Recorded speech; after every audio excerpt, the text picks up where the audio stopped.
สบายดีรอแรงจ้ะพี่น้องสบายดีประสุขคนเด้อจ้ะนี่ดีตอนทับทุกช่องแม่น้องบอยคือเก่าคือเดิมจ้ะพี่น้องมาพอกันต่อแรงจ้ะ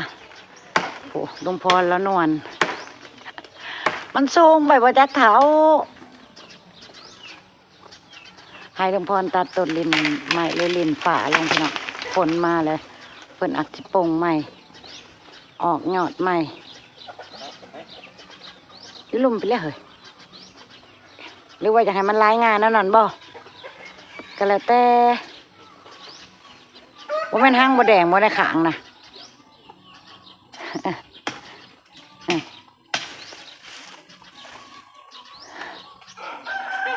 ปัญญาพรเป็นลิงอีกแล้วจ้ะ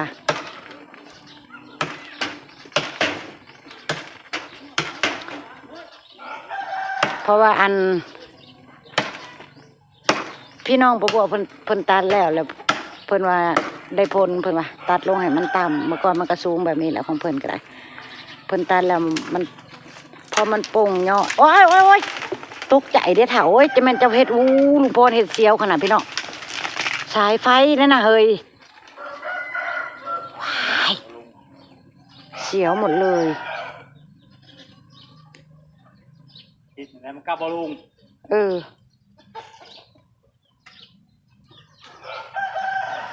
เฮ็ดอะไรมันกับบลงระวัง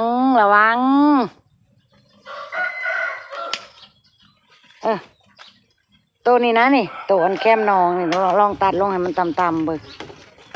ตัวหน่อยนี่ทำนั้นแล้วเถ่าบัดมันโป่งนะ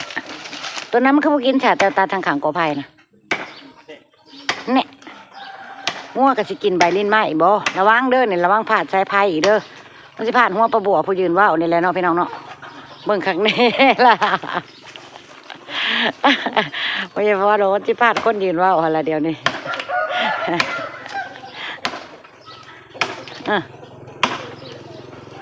ไปแล้วเพิ่นตัดแหละมันกระป้งยอดอ้อมขึ้นน่ะเด้พี่น้องแล้วมันก็สิออกง่วงดอกเลยเพิ่นว่าตัดโลดเพิ่นว่าก่อนมันสิออกดอกออกง่วงน่ะก็ลองเบิ่งทดสอบเบิ่งพี่น้องบ่เสียหายเพราะว่าต้นอันนี้เพิ่นบ่ตายอยู่แล้วลุงพอเราตัดฝั่งน้องทางไหนพี่น้องทางนั้นเพิ่นก็ขึ้นใหม่แต่ว่าฝั่งทางนั้นเพิ่นบ่เป็นหมากเพราะว่ามันเป็นหมากใหม่ธรรมชาติได้ฝั่งทางนั้นบ่แม่นหมากลิ้นใหม่อันซื้อมาแบบนี้อันนี้เพิ่นต่อซื้อมาปลูกเพิ่นก็เป็นโอ้มึงเนี่ยกินบ่หวาดบ่ไหวจ้ะแต่กะยามันมีไว้ให้กินเนาะพี่น้องยามเฮาอยากเฮาก็ได้กินโลดหั่นเด้บ่ต้องซื้อต้องหาแต่ว่าตัดแต่งลงให้เพิ่นตำเนี่ยสิได้เอาเพิ่นง่ายๆเนี่ยเนาะเสร็จแล้วก็สิชวนลุงพรลงไปเก็บถั่วไว้พี่น้องเก็บถั่วฝักยาวไว้มันจะแก่เกินเฮาหยุดความแก่เพิ่นมาใส่ตู้ไว้อยู่ได้เป็นอาทิตย์เพราะว่ามันเฮาบ่ได้เล่งพุ่นเล่งปุ๋ยอหยังให้ได้พี่น้องถั่วฝักยาวนะใส่แต่ชีวภาพอหยังในปุ๋ยพื้นบ้านพุ่นพื้นบ้านเฮานี่แหละมันก็เลยอยู่ได้ดนแน่ปลาบัวเก็บมาไว้ตั้งแต่งวดเพิ่นออกแรกๆนะก็ยังเบิ่งคือเก่าอยู่ได้พี่น้องมื้อนี้จ้ะปลาบัวเอามากินเบิ่งก็ยังกรอบยังงันแบบว่าบ่ได้อวบบ่ได้ยังหั่นเด้ยังคงสภาพเดิมอยู่จ้ะก็เลยจะเก็บมาไว้เนาะสุกลงเฮ้ยสุกพญายพรสุกตึมว้าย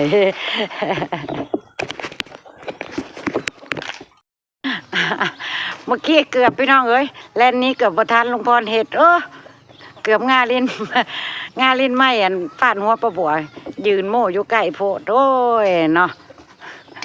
พญายพรกับฟันปวลงโลดแล่นลบแทบไม่ทันยายพรเจ้าก็เฮ็ดโพบ้านนี้มาตั้งรักอยู่ไกลๆได้บ้านนี้หลาบแล้วเด้อพอไปอยู่ใกล้แล้วเด้อมีแดดก็ว่าแน่เนาะพี่น้องว้ายมันปรากฏว่ามันสิวีเจนาผากบ่เมื่อกี้ดีแต่แล่นทันพี่น้องเลยบ่มันแดด ตากได้พ่อใหญ่พรหน้าแร่ สบายดีพี่น้อง ว่าเราเห็นหลังคาอันนี้เราเรียบร้อยพี่น้อง ยังไงบางคม หลังคาเชิดเชลเรามางม่วงพี่น้องมันเบ่งน้ำหรือว่ามันเหี่ยวแดดมันจับหน่วยอยู่แต่ว่ามันหล่นถิ่มไปแล้วจะได้กินมะม่วงสุกปัวปีนี้ สกิดถุงหมูกรอบ เอ้ย นี่ซุปมันเป็นดอก มันเบ่งอย่างเนาะกล่องทิพย์อยู่พี่เนาะมากอันเพิ่นล่นนะเบิ่งแน่นี่ต้องไปบอกสิพาเบิ่ง ง้อหินกูมึง โอ้ยล่นทุกวันเลยนี่ใหญ่แล้วยังล่นยังร่วงลงอยู่นี่นะเต็มไปเบิ่งเบิ่งแน่พี่น้องนะเพิ่นจับหมากดกอยู่แต่ว่าเพิ่นล่นแล้วนี่นะบ่ทรงสิได้กินหมากสุกเด้ก็ฮดอยู่ได้ลุงพรแล้วก็ฮดเหงาเพิ่นอยู่ซุ่มซื่นอยู่แต่ว่า มันแดงยั่งอยู่ ล่นเป็นหยังคือล่นโอ้พอไอ้โศกคือม่วนแทงให้ฟังเพลงนี่พอฝนมากอะหญ้าเขียวสะอุ่มเลยเนาะต่างเลยพี่น้องเอ้ยต่างหูต่างตาเลยได้จะน้อยดอกกระเจียวพอบวกกระสิขึ้นนี่โอ้สิได้เอาหน่ะได้นี่ มันส่วนทมคู่ สิได้มาเฮ็ดใหม่ได้นี่นะเอา เจ้า พุ่น จะปนมันหมด เอาอันนะเฮ้ยเอาพุ่นขี้งัวนะมาใส่เจ้าก้อนแล้วก็ส่วนดินนะกบไปแล้วก็เอาอันนั้นมาล้อมไปอีกคือเก่าเฮาเอาตะไคร่นะมาล้อมไปอีกบ่ให้ใกล้เข้าไปเฮ็ดเด้มันสิตั้งดอกขึ้นก็โดกก็เด้เลยได้บัดนี้เนาะพี่น้องเนาะดอกกระเจียวปะบัวอันนี้มันซุ่มเลยเด้แต่ว่าต้องเอาพุ่นให้เพิ่นก่อนมือได้ว่างก็ช่วยลุงพรเฮ็ดเอาพุ่นลงมาสวนแล้วพี่น้องโอ้ถั่วพูใหญ่เลยเด้อจ้ะใหญ่เลยเด้อจ้ะเก็บก่อนจ้ะลมบ่เฮ้ยนี่พี่น้องนี่ ฝนตกใจบนเกลือขี้ดินออกรอกอยู่บนอยู่ต่ำโอ้สิได้กินอยู่ได้ถั่วพูนี่นะเป็นหลายหน่วยแล้วนี่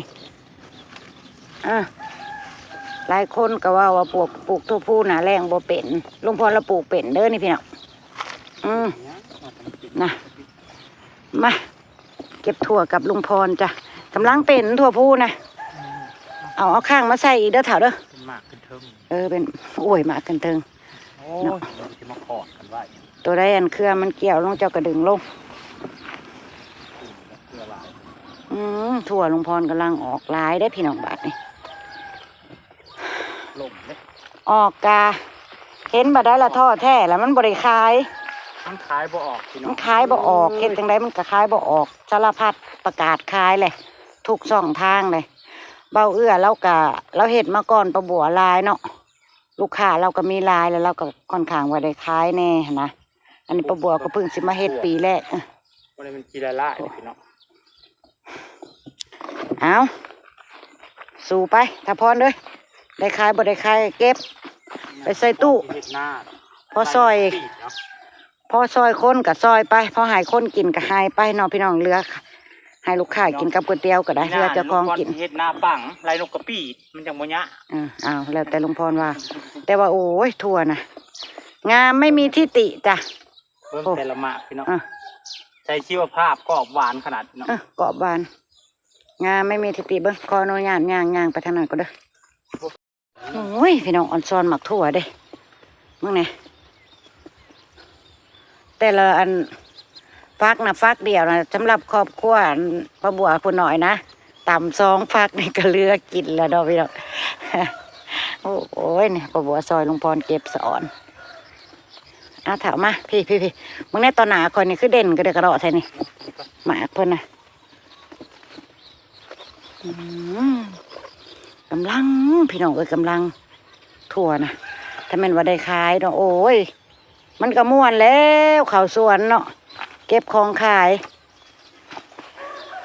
แต่ว่าข้าวโพดมื้อนี้ก็ถือว่าประสบความสำเร็จอยู่พี่น้องบ่ผิดหวังอยู่จ้ะประบัวเฮ็ดทงละ20 บาทได้10 ทงมื้อนี้พี่น้องก็ถือว่าโอเคอยู่สำหรับประบัวนะสำหรับประบัวกับลุงพรนะวันนี้ได้ขายข้าวโพด10 ถุงค่ะรอดูพรุ่งนี้อีกจ้ะพอให้บ่เอานะก็เดี๋ยวว่าสิเก็บนะยังน้อยอยู่นี่2-3 ลูกฟักนี่เนาะก็ถือว่าประสบความสำเร็จโอ้ยมอแต่อันแนมหาทั่วประบัวบ่ได้แนมมึงกล้องพี่น้องบ่เอาไว้ก่อนมื้ออื่นเบิ่งคักๆเด้อ ตัวเพิ่นย้อนลงมึงเนี่ยโอ้ยพี่น้องเนี่ยอ่ะโพดโพว่างาม ปุ๊บ ใช่ ผมงาม เนาะโพดอีหลีได้แขนลุงพรพี่น้องความยาวเพิ่นนะ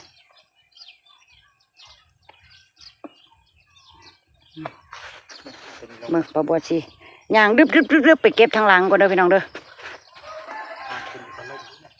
ล่มอีกแล้วนักมากข้างตัวเพิ่นกะข้างตัวแบบจำเป็นพญายพรเขียดกบเขียดห้องพอลุงพ่อมือแรงจะลองไปก้านเขียดบ้างเด้อเขียดโม่แม่ไข่ข้าเจ้าว่ามันออกได้เห็นข้าเจ้าลงเฟซอยู่เมื่อคืนมงพลตกแห้งข้าเจ้าอันตกแต่เศร้าก่อนบ้านประบัวนะพี่น้องเพิ่นลงเฟซเพิ่นว่าจับกบจับเขียดม่วนเชี่ยแต่แจ้งก้อนว่าสั้น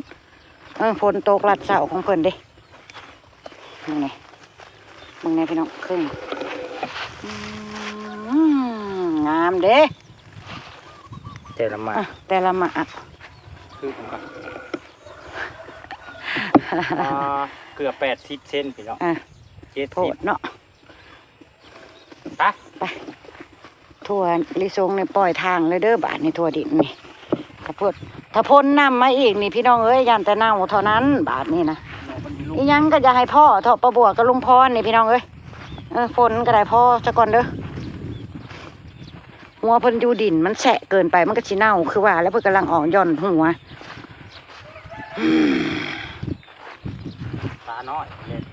ปลาก็แซวอยู่ออกแล้วผู้ออกห่วงแล้วพี่น้องเริ่มออกห่วงแล้วเขานั่นยิงแขวไปเลยบ้านประบัวว่ายิงแข้วมึงแหนนกน่ะเป็นฟูงอยู่นี่ปลูกข้าวอยู่มาย่างนะพี่น้องไล่นกกันน้ำจัดสิได้มาไล่แนวนี้แหละเนาะมันบ่ได้แต่แนวเฮ็ดแต่ละมื้อแต่ละเว้นทั้งขายก๋วยเตี๋ยวขันมีลูกค้าสั่งก็ส่งก๋วยเตี๋ยวอีกพี่น้องเลยแก่ถึงเมื่อไหร่เฮ้ยตัวแก่มันเอาไปเฮ็ดหวานมื้อเช้าลงมาเก็บถั่วแห้งนี่ตอนเช้านะเบิ่งในเก็บขึ้นไปตากแดดไว้อย่าไปแก้มันกว่าเฮ้ยโอ้ในเพิ่นงามโอ้ในงามจัดการล่างลุงพรโอ้โหถั่วเราได้โจบมักใหญ่หนึ่งฝุ่นนะพี่น้องเอ้ยสะอ่อนก็ได้แต่สะอ่อนมันบ่ได้ขายไปหาเจ้าหาเลาะบนแล้วพี่น้องบ่แม่นบ่เจ้าบ่เลาะได้แต่ใครกับว่ามีอยู่คันพวกห้านค่าทั้งบ้านเจซีกับเพิ่นว่าเอาไว้ขายมันก็ขายบ่ค่อยออกกะหล่ำกับถั่วนะอวบถิ่มซื่อๆเพิ่นว่าเนาะทำใจแหละประบัวกับลุงพรก็ได้อำลาพระจากแล้วจ้าพี่น้องจ๋าพ่อประบัวกับลุงพรในคลิปหนาเด้อจ้ะนกมาอีกแล้วไงพรเจ้าสิว่าม่วนบ่ไรนกนะจะม่วนบ่ม่วนใครก็ใครมันทั่วเนาะเอาละพระจากแล้วจ้ะพบกันคลิปหน้าจ้ะสบายดีพี่น้องยังว่าม่วนใครก็ใครบักทั่วขายบ่ได้แล้วใครก็ใครบักทั่วอะไรนกไป